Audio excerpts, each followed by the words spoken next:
안녕하세요. 안녕하세요. 예, 초등학생들이 중학생이 되면 많은 것이 변하죠. 여러분들 자녀분들은 어떤 변화가 있었나요? 말을 잘 안 듣습니다. 초등학교 때까지는 엄마 아빠 잘 따라다니다가 중학생 되면 안 따라다니죠. 네. 또 어떤 변화가 있냐면 또 방문 걸어 잠그고 안 나오려고 그러고.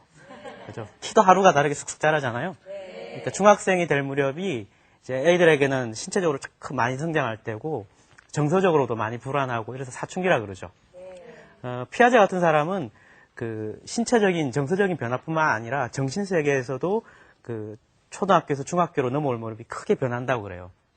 그 특징만 말씀을 드리면 초등학생들은 구체적인 사물을 가지고 생각을 하는 반면에 중학생 정도 나이는 보다 추상적인 사고를 할 수가 있다는 거죠. 그렇게 설명을 하는데 그에 맞춰서 수학도 초등학교에서 중학교로 올라갈 때 크게 변해요. 상당히 많이 변하는데 어떤 게 주로 변하느냐 하면 문자를 사용한다는 거예요. 그러니까 문자를 사용하는 시기가 이제 중학교부터인데 그 문자를 사용한다는 거는 구체적인 어떤 숫자를 다룰 때보다 훨씬 더 추상적이기 때문에 더 어렵죠. 그러다 보니까 문자를 사용하는 것들이 중학교 학생들에게 아직 이제 발달이 좀 덜 된 학생들이라든가 이런 학생들에게 상당히 어렵게 작용을 해요. 그러니까 문자를 사용하는 것, 그 좀 더 발전시키면 이제 방정식이나 함수를 다루는 것인데 그 문자를 잘 계산할 수 있어야지 이제 이게 중학교 학습을 잘 할 수가 있어요. 그래서 오늘은 문자를 사용한다는 게 어떤 면에서 좋은 거냐, 그리고 문자를 사용해서 하는 중학교 학습 내용 중에서 제일 중요한 방정식에 관해서 좀 말씀을 드릴까 합니다. 문자를 사용하면 좋은 게 이제 아까 말씀드린 게 뭐였냐면 구체적인 수를 사용할 때보다 좀 더 일반적인 그런 상황을 설명할 수가 있기 때문에 적용할 수 있는 범위가 더 넓어진다는 거예요. 구체적인 예를 보면서 이제 살펴보겠습니다. 첫 번째 문제가 어떤 거냐 하면 어떤 두 수를 더했더니 40이 되었고 그 두 수의 차이를 구했더니 16이 되었습니다. 그럼 이 두 수는 각각 얼마일까요? 예를 들어 운동장에 학생이 있는데 남학생, 여학생이 있다. 학생들은 전부 다 40명이 있고 남학생이 여학생보다 뭐 16명이 많다든가 뭐 작다든가 이런 상황이 됐을 때 몇 명이 있느냐 이걸 알아맞혀 보자는 거예요. 보통 이런 걸 초등학생들한테 내면 어떤 식으로 푸느냐, 어떻게 풀 것 같아요? 먼저 문제를 한 번 더 써볼까요? 두 수의 합을 구하면 40이고 두 수의 차를 구하면 16이다. 그래서 이제 큰 수가 있을 것이고 그 다음에 작은 수가 있을 것이다. 이게 얼마냐 이걸 알아내는 거죠. 보통 초등학생들한테 이런 문제를 내면 이제 뭐 생각을 뭐 어떻게 하냐면 주로 찍어서 하잖아요. 예를 들어 큰 수가 한 30좀 된다 이러면 어떨까요? 큰 수가 30이라 그러면 첫 번째 조건에 의해서 작은 수는 10이 돼야 되죠. 근데 두 개 차이가 20. 이거 안 되네. 그럼 또 다른 수를 넣어봐야 되죠. 그럼 큰 수를 한 20쯤 넣어볼까요? 그럼 그럼 20, 20이니까 차가 없어요. 그럼 20보다 좀 크고 그러면 그 사이에 있는 한 25쯤 할까요? 뭐 이런 식으로 하다 보면 이제 값이 나오는 게 초등학생 풀이라고 할 수가 있는데 이걸 갖다가 이제 좀 더 체계적으로 하는 방법이 뭐냐면 이 학생들이 그냥 막 집어넣지 말고 그 규칙적으로 집어넣어서 어떤 패턴을 찾아보자는 거예요. 그게 여기 위에 표를 보시면 그 큰 수를 40이라고 하면 작은 수는 합해서 40이 되니까 0이 돼야 되죠. 그러니까 차이는 40이 되고 큰 수가 39라면 작은 수는 1이 돼야 되고 그 차이는 38이 되고 이런 식으로 하나씩 써놓으면 그 차이가 40, 38, 36, 20 줄어드는 걸 알 수가 있죠. 그러니까 이런 규칙을 찾은 학생은 16이 나오려면 어느 만큼 돼야 되는지 표를 보면서 이제 알아낼 수가 있는 거죠. 물론 이제 그 규칙성을 빨리 찾는 학생들 이걸 일일이 다 쓰지 않고도 20 줄어드니까 얼마만큼 줄어들고 뭐 그래서 얼마고 이렇게 생각을 자연스럽게 할 수가 있고 좀 그렇게 빨리 안 되는 학생은 하나 다 써보면 되는 거죠. 그죠? 이렇게 푸는 방식이 이제 초등학교에서 푸는 방식이에요. 근데 이제 중학교에 오면 문자를 사용하면 이거보다 훨씬 더 간단하고 확실한 방법을 알 수가 있어요. 어떻게 하냐면 큰 수를 갖다가 그냥 이름을 또 다르게 간단하게 씁시다. X라고 이름을 붙이고 작은 수를 Y라고 이름을 붙여요. 그러면 두 개를 더하면 얼마? 40. 빼면 16. 이렇게 정리가 되죠. 이걸 갖다가 합하면 위아래로 식을 합하면 Y하고 Y는 빼는 거니까 사라지고 XX는 2배가 되겠죠. X 더하기 X는 X가 2개가 있는 거니까 2X가 되고 이게 56. 그죠? 그러니까 x는 28이라는 걸 알 수가 있네요. 그죠? 그 다음에 x가 28이니까 여기다 집어넣으면 y는 여기다 28 집어넣으니까 얼마? 12가 되겠네요. 그죠? 좀 전에 풀었던 표를 보시면 좀 전에 표를 만들어가지고 이렇게 하는 풀이하고 지금 이렇게 그 문자를 만들어서 방정식을 풀이하고 어느 쪽이 더 확실한 답을 낼 수 있을 것 같아요? 둘 다 어렵습니까? 표를 만들지 않고 그냥 찍어서 하는 풀이라고 생각하면요. 그냥 이렇게 저렇게 끼워 맞춰서 하는 풀이라 그러면 문제의 숙제가 좀 더 복잡해지거나 이러면 풀기가 더 어렵겠죠. 생각하기도 어렵고. 근데 방정식을 세워서 하는 거는 방정식 세운다는 아이디어나 이렇게 푼다는 걸 배우는 게 어려워서 그렇지. 일단 알면 나머지는 다 기계적으로 한다는 거예요. 모르는 걸 x, y, 그 다음에 나머지는 다 계산하는 방법들이니까 이건 뭐 생각하고 자시고 할 게 없이 그냥 쭉쭉쭉 계산을 하면 답이 나온다는 거죠. 이렇게 방정식을 사용하면 좀 더 일반적인 풀이 같은 것들을 그러니까 좀 더 쉽게, 좀 더 정확하게 구할 수 있는 이런 방법을 알 수가 있다는 거예요. 거기다가 여기에 합한 것이 40, 뺀 것이 16이 구체적인 숫자잖아요. 문자를 사용하면 이것보다 좀 더 일반적인 어떤 문제를 생각할 수도 있어요. 다시 말해서 두 수의 합이 얼마인지는 모르지만 그냥 A다. 두 수의 차가 B다. 이렇게 쓸 수 있다는 거예요. 그러니까 A가 뭐 10이 될지 20이 될지 30이 될지 뭐라도 상관없어요. 그러면 이제 숫자가 주어져 있지 않지만 똑같은 풀이를 해보면 그죠? 합한 게 A, 뺀 것이 B. 그러니까 두 개를 합하면 2x는 A 더하기 B. 그러니까 x가 2분의 A 더하기 B 이렇게 되죠. 두 개를 뺀다고 생각하면 이번에 x가 사라지고 y만 남죠. 그러니까 2y가 A 마이너스 B가 되겠죠. 빼는 거니까. 그래서 y를 정리를 하면 2분의 A 마이너스 B 이렇게 정리를 할 수가 있어요. 이 말이 무슨 뜻인지를 갖다가 생각을 해보면 두 수를 합한 것이 A고 두 수를 뺀 것이 B라고 한다면 그러면 X값은 어떻게 되느냐? X값은 두 값을 합한 것을 반으로 나눈 것이라는 거고 Y라는 값은 두 개를 뺀 것을 반으로 나눈 거라는 걸 알 수가 있죠. 일반적으로. 그럼 처음에 문제로 돌아가 볼까요? 두 수의 합이 40이고 두 수의 차가 16이라 그러면 이 방정식을 A, B로 놓고 계산한 결과에 따르면 큰 수는 두 개를 합한 것의 반. 그러니까 56의 반이니까 28. 차는 두 개를 뺀 것. 24의 반이니까 12. 이렇게 바로 나올 수가 있다는 거예요. 그러니까 숫자가 구체적으로 주어지면 문제는 무궁무진하게 많이 만들 수 있겠죠. 이런 형태의 문제는. 그렇지만 그 숫자를 그냥 A, B라고 놓고 나면 이 풀이 하나만으로 그 많은 문제들이 다 풀려버린다는 거예요. 그래서 문자를 사용한다는 것의 힘이 뭐냐면 숫자를 사용했을 때 여러 가지 케이스들이 많고 뭐 숫자에 따라서는 쉬운 문제가 될 수도 있고 복잡한 문제가 될 수도 있지만 그걸 문자로 바꿔놓고 나면 그 숫자의 그 개별적인 특성은 사라지고 일반적인 풀이가 가능하다는 거죠. 그래서 일반적인 풀이법을 알게 되면 그 다음은 나머지는 기계적으로 다 뭐 여러 가지 생각할 필요 없이 답을 낼 수가 있는 그런 강점이 있는 거예요. 근데 방금 풀이를 여러분들하고 이제 같이 봤는데 뭐 이상하게 막 풀리긴 풀리는데 그 이상하다는 거 좀 뭔가 이상하다는 거 못 느끼셨어요? 처음에 문제하고 처음에 푸는 방식하고 두 번째 푸는 방식하고. 그러니까 처음에는 어떻게 시작했냐면 합한 값이 얼마다. 그다음 뺀 값이 얼마다. 40이고 16이고 20이면 어떻게 될까? 30이면 어떻게 될까? 그러니까 문제의 조건에서부터 시작해가지고 그 답을 구하려고 시작을 했잖아요. 근데 두 번째 방정식을 세우는 거는 뭔지는 모르지만 두 값이 있는데 모르는데 이름을 붙였죠. X나 Y라 이름을 붙여놓고는 걔들끼리 막 더하고 빼고 뭐 어쩌고 해갖고 답을 구했다는 거예요. 그러니까 전자는 그러니까 문제를 보면 조건이 있고 결론이 있잖아요. 그러니까 조건에서부터 시작해서 결론을 찾아가는 게 보통 사람들의 일반적인 사고예요. 주어진 조건, 그러니까 범죄 영화 같은 거 보면 그 증거물이 있잖아요. 증거물부터 수집을 해서 그 증거로부터 추론을 해서 범인을 찾아가는 게 보통의 추론의 방식인데 이 방정식 풀이는 거꾸로 됐다는 거예요. 답이 뭔지는 모르는데 X다, Y다 이름을 붙여놓고 그리고 그 모르는 거 어떤 걸 막 더하고 빼고 막 계산을 한다는 거예요. 그래놓고 나한테 최종적으로 답이 나오는 거죠. 마치 이제 범죄 영화로 비유를 하자면 범인이 누군지도 모르지만 범인을 철수라고 하자. 얘가 만약에 범인이라면 어떤 일을 했을 것이고 어떤 일을 했을 거고 이렇게 뒤집어서 생각을 해서 그랬더니 증거하고 딱 일치가 되더라. 그래서 얘가 범인이다. 이런 식으로 찾아가는 아이디어예요. 그러니까 완전히 생각이 거꾸로 돼버린 거죠. 이 방정식을 처음 하는 생각을 해낸 사람은 보통 사람하고 다른 어떤 특별한 어떤 기발한 아이디어가 있었던 거죠. 앞에서부터 뒤로 쭉 생각한 게 아니라 모르는 걸 마치 아는 것처럼 생각을 하고 뒤집어서 계산을 해서 결론을 내는 거니까. 이런 걸 도대체 어떤 사람이 했을 것 같아요? 어떤 사람이 뭐 하다가 이제 이런 걸 갖다 개발했을까?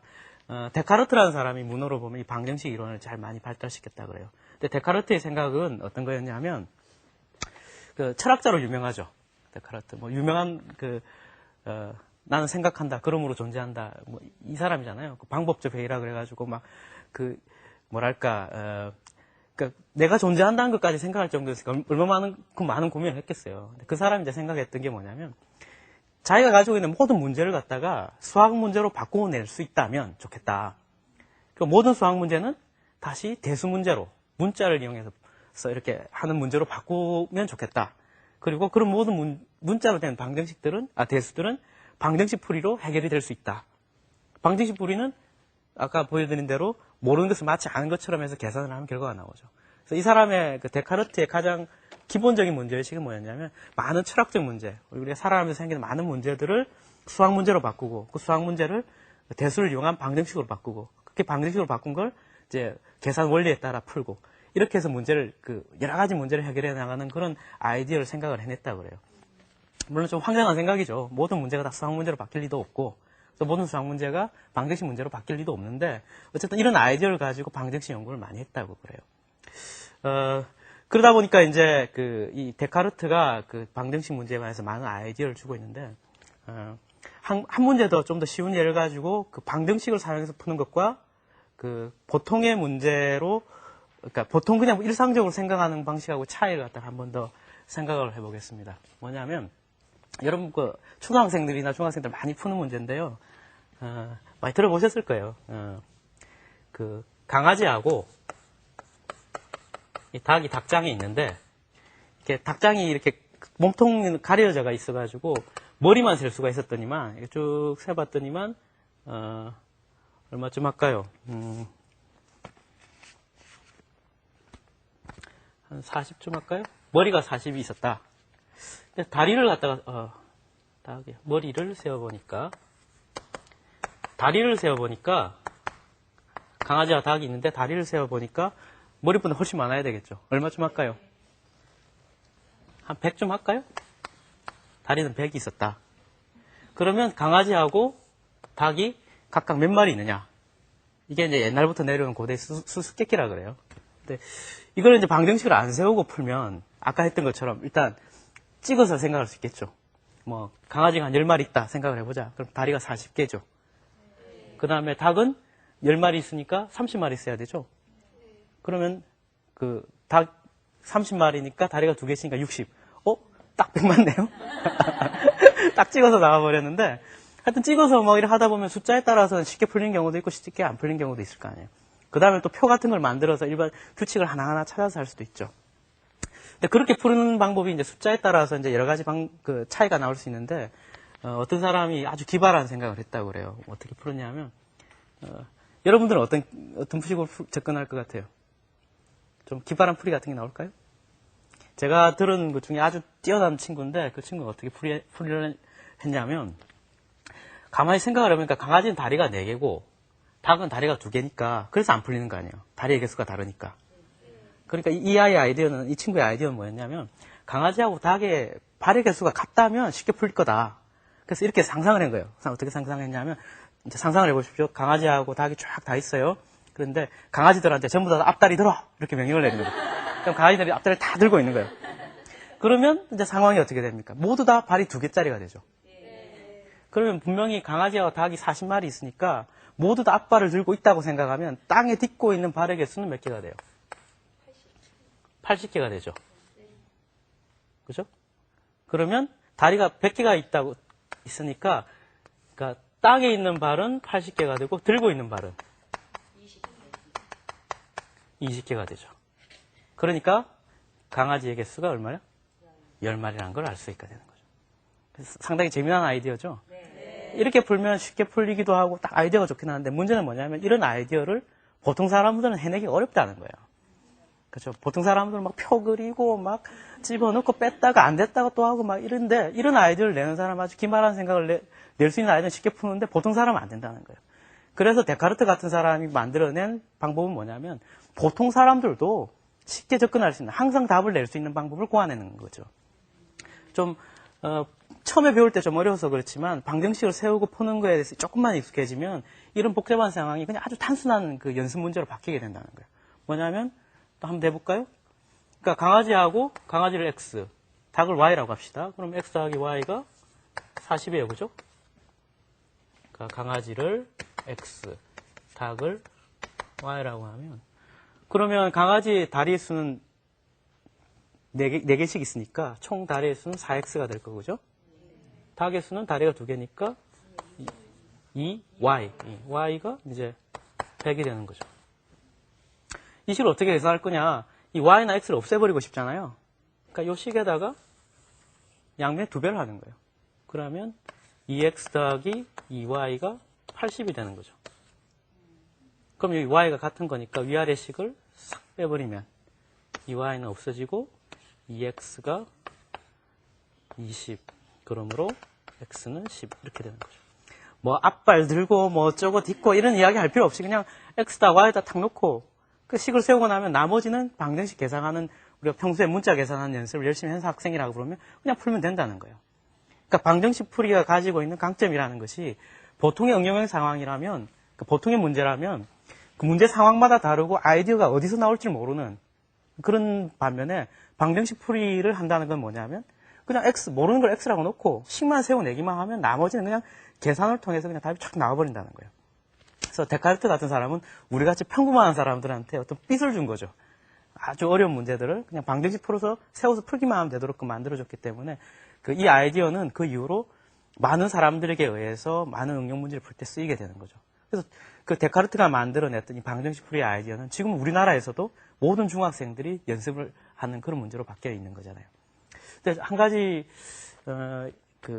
여담입니다만은 초등학생들이 풀이하는 거하고 중학생들이 풀이하는 게 다르잖아요.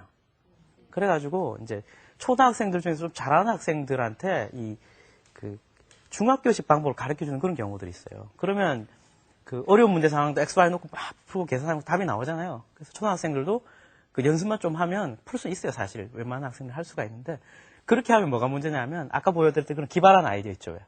문제 상황마다 생겨날 수 있는 좋은 아이디어 같은 것들을 생각을 못하게 되는 그런 나쁜 점이 있어요. 그래서 항상 앞서서 배운다고 해서 반드시 좋은 게 아니고 그 시기에 맞는 그런 사고방식이 있고 연습해야 될 것이 있으니까 초등학교 때는 막 찍어서도 해보고 이러저런 생각도 해보고 하는 그런 다양한 사고를 하는 연습이 중요한 것이고 중학교 오면 중학교 와서 방정식을 배워야 될 나이가 됐는데도 지금도 막 앞다리 들고 있고 이러면 안 돼요. 그렇게 생각할 수 있어야 되지만 딱 x, y 놓고 계산을 해서 답을 탁 낼 수도 있어야 되고 그러니까 중학생은 두 가지 방식의 사고를 다 할 수 있어야 되는 이제 그런 시기가 된 것이죠. 이제 제일 중요한 문제를 이제 생각해 볼 텐데 방정식을 세워서 풀면은 이제 연습만 하면 되는데 문제는 뭐냐면 방정식을 세우는 게 제일 어렵다는 거예요. 그러니까 중학생들이 제일 어려워하는 문제가 응용 문제를 방정식을 세워서 푸는 건데 방정식은 잘 풀어요. 연습만 하면 되는데 식을 세우는 게 상당히 어렵다는 거예요. 거기에 대해서 또 이제 데카르트가 식을 세우는 4단계를 갖다 설명을 해요. 그러니까 첫 번째 단계는 뭐냐면 일단 기본적으로 구해야 될 게 뭔지를 알아야 되겠죠.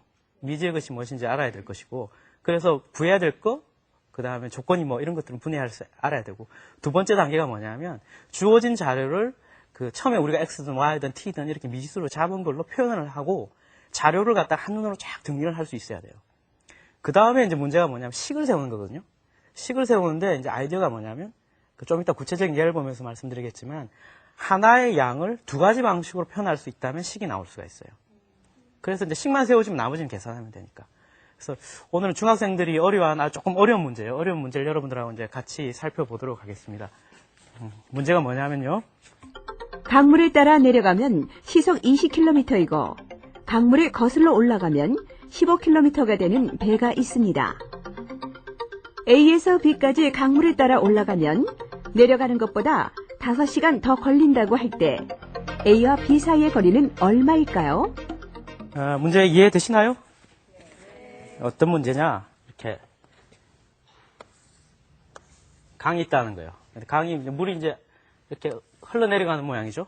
그래서 A 지점이 있고 B 지점이 있는데, 내려갈 때는 시속 몇 킬로라 그랬습니까? 20킬로라 그랬죠? 시간당 20킬로고. 만약 강물을 거슬러 올라온다면 시속 15km라는 거예요. 그러니까 내려갈 때가 뭐 물살 때문에 더 빨라지겠죠. 그런데 A에서 B로 갈 때 걸린 시간은 뭐 몇 시간인지 모르는데 뭔가 걸렸다고 하고, B에서 A로 올 때 또 어떤 시간이 걸렸다고 할 때 5시간 차이가 난다는 거예요. 그러니까 A에서 B로 갈 때 걸린 시간보다, 그러니까 B에서 A로 갈 때 5시간이 더 걸린다. 이게 문제예요. 자, 이거 어떻게 이 문제를 풀어야, 그러니까 문제가 뭐냐면, 이렇게 그럴 때 이 사이의 거리가 얼마냐가 문제죠, 지금. 문제 상황이 대단히 복잡하죠. 막 내려가고 올라가고 막 이런 문제를 갖다가 그냥 생각해서 풀려고 그러면 상당히 어려워요. 그러니까 뭐 못 푸는 건 아닌데, 문제 상황을 한눈에 탁 아는 사람만, 통찰할 수 있는 사람만 풀 수가 있고, 이제 우리 보통 사람들이 이거 방정식을 세워서 이제 푸는 것이 훨씬 더 용이한데, 문제가 복잡하다 보니까 이거 방정식을 세워서 푸는 것도 쉽지가 않다는 거예요. 이런 상황에서 이제 데카르트가 뭐라고 그랬습니까? 첫째 단계. 첫 번째 단계는 내가 구해야 될 게 뭐냐? 그걸 이제 문자를 가지고 구해야 될 걸 갖다가 쓰고 생각을 하고, 그 다음에 조건이 어떤 게 있느냐? 이걸 분해해서 생각을 해야 된다는 거예요. 그 다음에 두 번째 단계가 주어진 자료를 갖다가 그 문자, 우리가 구하려고 하는 그 문자에 맞춰서 자료들 정리를 해야 된다는 거예요. 근데, 이제 상황을 좀 더 분석적으로 한번 생각을 해봅시다. 일단, 내려갈 때, 갈 때가 있고, 올라갈 때가 있잖아요. 근데 시간이나 속도나 거리 이런 걸 갖다가 이야기할 때는 항상 요소가 몇 가지가 있냐면, 속도가 있고, 그 다음에 시간이 관계가 되죠. 그 다음에 거리가 관계가 되고, 그죠? 공식 혹시 기억나십니까? 속도 공식? 속도는 뭐죠? 속도는 1시간마다 얼마만큼 갔느냐. 그죠? 시간에 따라서 얼마만큼 갔냐고. 만약에 거리를 구하라 그러면 속도에다가 시간을 곱해주면 되겠죠. 자, 그러면 이제 주어진 문제의 조건을 이렇게 표로 이렇게 정리를 하면, 속도가 내려갈 때는 얼마? 20. 그 다음 올라갈 때는 15. 그 다음 나머지 이제 자료들을 이제 우리가 정리를 해서 써야 될 텐데, 구하는 게 뭐예요, 지금 우리는? S. 거리가 지금 문제죠? 네. 보통 거리를 S라고 표현하는데, 어쨌든 뭐 올라갈 때나 내려갈 때나 거리는 같을 거고, 그죠? 그럼 시간을 어떻게 표현을 해야 될까요? 시간은 뭔지는 모르지만, 이 시간이 올라갈 때가 내려갈 때보다 5시간 더 걸린다. 이것만 알고 있죠. 자, 이걸 갖다가 이제 어떤 식으로 정리를 할 것이냐. 사실 이제 문제를 이렇게 정리를 하라 그러면 이렇게 표 만드는 것까지는 누구나 다 할 수 있어요. 누구나 쉽게 만들 수가 있는데, 이걸 갖다가 이제 풀 수 있는 방정식, 이 자료로부터 풀 수 있는 방정식을 세우는 게 그렇게 만만한 일이 아니라는 거예요. 그래서 데카르트가 이야기했던 첫 번째 단계, 두 번째 단계까지는, 첫 번째 단계는 쉽죠. 근데 두 번째 단계부터가 조금 어려워요. 그러니까 주어진 자료를 어떤 결정된 미지수에 따라 다 표현을 하고, 그 자료가 한눈에 보일 수 있을 만큼 이렇게 정돈이 되는 상태. 그 다음에 거기서부터 아까 뭐라 그랬냐면 등식을 세워야 되니까 하나의 양이 2가지 방식으로 표현될 수 있는 이제 그런 양을 찾아내야 돼요. 자, 그러면 그 양을 어떻게 찾는지 표를 다시 보면서 이제 생각을 해보겠습니다. 이렇게 정리가 되어 있는데요. 시간도 모르는 값이잖아요. 그러니까 여기다가 새로운 문자 t라는 걸 갖다가 하나 생각을 해봅시다. 그러면 5시간 더 걸리니까 얘는 t 플러스 5로 정리가 되겠죠. 그 다음에 우리가 공식을 아까 생각했잖아요. 거리가 속도 곱하기 시간이라는 걸 이야기했었죠. 그걸 이용하면 이 내려갈 때 상황일 때 거리는 어떻게 돼요? 속도 곱하기 시간을 하니까. 그러면 속도가 20이고 시간 얼마가 걸리는지 모르지만 t라고 했으니까 20 곱하기 t 이렇게 되겠죠. 그죠? 그 다음에 거슬러 올라갈 때 거리는 속도가 15고 걸린 시간은 t 더하기 5니까. 그래서 15 곱하기 t 더하기 5 이렇게 정리가 되겠죠. 이걸 표로 산뜻하게 정리를 해보면 이렇게 나타낼 수 있겠죠. 그러니까 우리가 주어진 상황을 내려갈 때 올라갈 때 그리고 여기 관련된 성분들이 속도, 시간, 거리인데 요것들을 갖다가 표로 정리를 해서 처음에는 S가 미지수라고 생각했지만 하나 더 필요해서 T가 더 필요해가지고 T라고 생각하면 올라갈 때는 T 플러스 5 그때의 거리들은 이렇게 표현된다라는 걸로 정리가 됐어요. 이제 한눈에 싹 보이시죠? 그러니까 데카르트가 말한 두 번째 단계까지 왔는데 자, 세 번째 단계예요. 이제 그러면 하나의 양이 두 가지로 표현되는 게 이 중에서 뭐가 있습니까? 뭐가 하나의 양이 두 가지로 표현돼요? 그러니까 S 거리를 보시면 내려갈 때 표현 방식하고 올라갈 때 표현 방식이 달라져 있죠. 근데 같은 S잖아요. 아, 그래서 등식이 나오는구나. 여기로부터 우리는 S라는 놈은 20T인데 얘는 15 곱하기 T 플러스 5라는 게 이제 하나의 양이 두 가지로 표현돼서 식이 나왔다는 거예요. 이거 푸는 건 간단하죠. 다시 한번 쓰보면 20T는 요 전개해서 풀면 15 곱하기 T 더하기 5 곱하기 15잖아요. T가 20개 있고 T가 15개 있잖아요. 그럼 넘겨서 빼면 T가 5개 남고 5T가 5 곱하기 15니까 5도 싹싹 없어지네. 예, 그럼 T가 15가 되는 거네요. 아, 15시간 걸린다는 거예요. 언제 T가 뭐였죠? 내려갈 때 시간. 올라갈 때는 5시간 더 걸려서 20시간이 되겠죠. 지금 15시간. 만나봅시다. 속도 20에 15시간이면 300km라는 이야기네요. 그죠? 그러면 시속 15km로 그러면 20시간 가면 역시 300km가 나오네요. 그죠? 15 곱하기 20 하면. 아, 그래서 문제가 풀렸다는 걸 알 수가 있네요. 그래서 처음에는 대단히 복잡한 상황이었죠. 아주 복잡한 문제라고 생각을 했죠. 근데 우리가 데카르트가 이야기하는 것처럼 단계별로 하나, 둘, 셋, 넷, 네 단계를 나눠서 이제 생각을 해봤는데 첫 번째 단계는 구하는 게 뭐냐 미지수를 먼저 결정을 하고 그 다음에 문제가 조건이 뭐냐 이런 걸 분해해서 생각을 한 다음에 두 번째는 주어진 자료를 갖다가 정리를 하면서 그 주어진 문자로 하나로 정리를 하는 작업을 했죠. 그 다음에 정리가 끝나고 나면 전체 상황이 한눈에 보일 정도로 정리가 되고 나면 이제 등식을 세워야 되는데 등식은 하나의 양을 두 가지 관점으로 두 가지 식으로 표현된 것을 찾아내고 일단 그렇게 등식이 세워지고 나면 나머지는 그냥 연습할 때 한 대로 계산을 하면 나온다는 거죠. 그럼 물론 이제 값이 나오고 나면 그걸 대입시켜서 맞는지 틀린지 확인을 해봐야 될 것이고요. 이렇게 이제 데카르트가 얘기해 주는 그런 아이디어를 응용하는 상황에다 집어넣기가 그렇게 만만한 건 아니에요. 이렇게 네 단계로 설명을 하지만 학생들이 그걸 대단히 어려워하죠. 근데 여러분들께서 오늘 보셨으니까 응용 문제 같은 걸 풀 때 아이들이 어떻게 푸는지 좀 보시면서 야, 너 미지수 뭘로 결정할래? 자료 좀 정리해봐라. 그 다음에 하나의 식을 만들려면 하나의 양이 두 가지 방식으로 표현된 게 뭐가 있니? 이제 이런 식으로 조금 더 한 발짝 더 나가는 그런 도움을 주실 수가 있을 것 같아요. 그래서 앞으로 이제 학생들이 응용 문제 어려워하고 그러면 조금이라도 좀 도움이 될 수 있는 그런 준비가 되셨으면 좋겠습니다. 이제 오늘 수업 마치겠습니다.